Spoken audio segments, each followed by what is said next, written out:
Perasaan yang akrab. Apakah ini benar-benar baik-baik saja?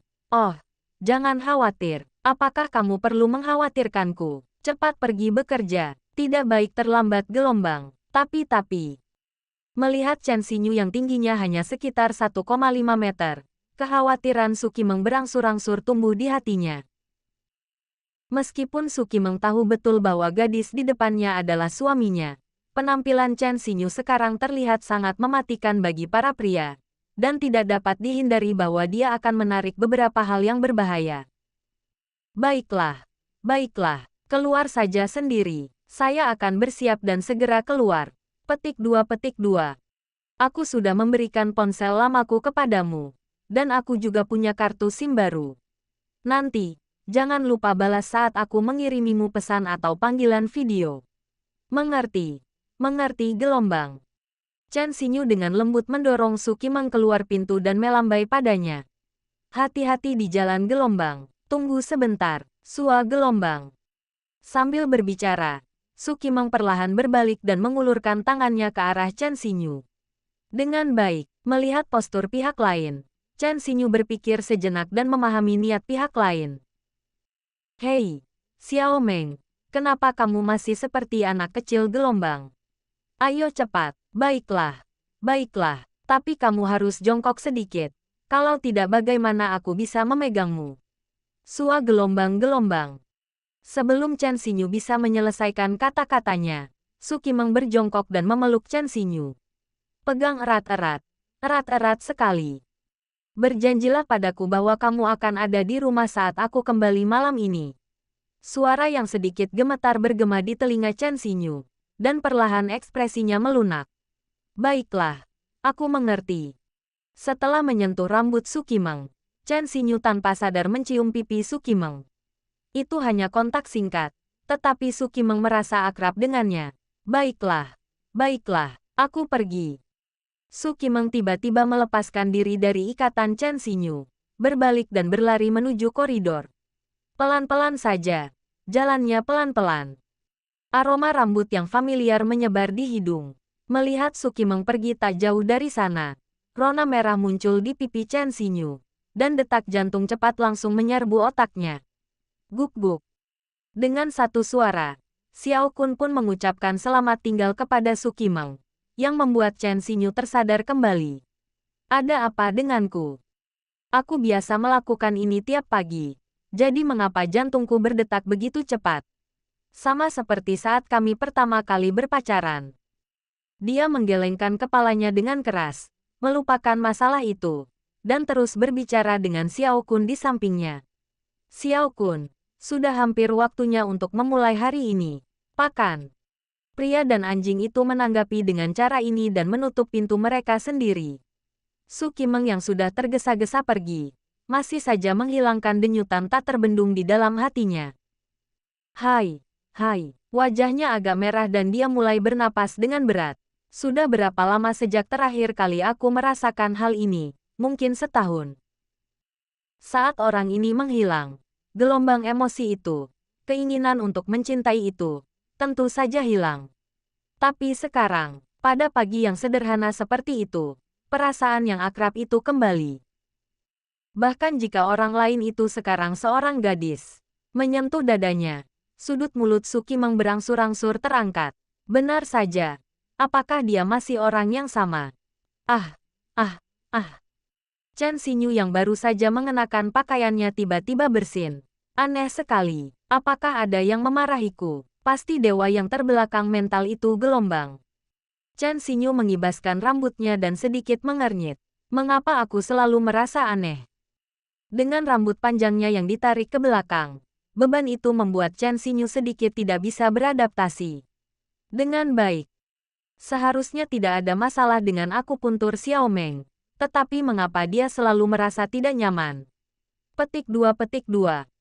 Chen Xinyu sekarang memiliki kuncir kuda yang tinggi dan panjang di kepalanya, yang dapat menambah tinggi badannya yang awalnya tidak terlalu tinggi. Sambil menatap dirinya di cermin, Chen Xinyu perlahan menghela napas panjang. Apakah ini benar-benar baik-baik saja? Saat ini, saya mengenakan gaun putih dan sepasang sepatu hitam bersol tebal. Dalam hal busananya, Chen Xinyu telah berusaha semaksimal mungkin untuk tampil dewasa. Dia bahkan menggunakan tas wanita peninggalan Su Qimeng, yang merupakan merek terkenal. Tujuan mengenakan sepatu bersol tebal adalah untuk membuat diri Anda terlihat lebih tinggi. Tetapi, tampaknya hal itu tidak berpengaruh. Ngomong-ngomong, aku masih merasa aneh memakai celana dalam. Sebagai seorang pria, Chen Xinyu biasanya tidak suka mengenakan apapun. Tapi sekarang dia harus keluar, dan akan sangat memalukan jika mengenakan atasan runcing di depannya, bukan? Dan apakah cukup hanya mengenakan celana pengaman di dalam? Perasaan hampa ini sungguh tidak nyaman. Bagaimana kalau mengenakan legging? Guk-guk. Tiba-tiba sebuah suara menarik perhatian Chen Xinyu. Itu Xiao Kun, si kecil ini. Sedikit lapar lagi. Aduh. Tunggu sebentar. Xiao Kun, sebaiknya kamu minta ayah menyiapkan segala keperluan untuk pergi keluar lalu memasak makanan untukmu, kan? Lagi pula, bukankah aku baru saja memberimu sarapan?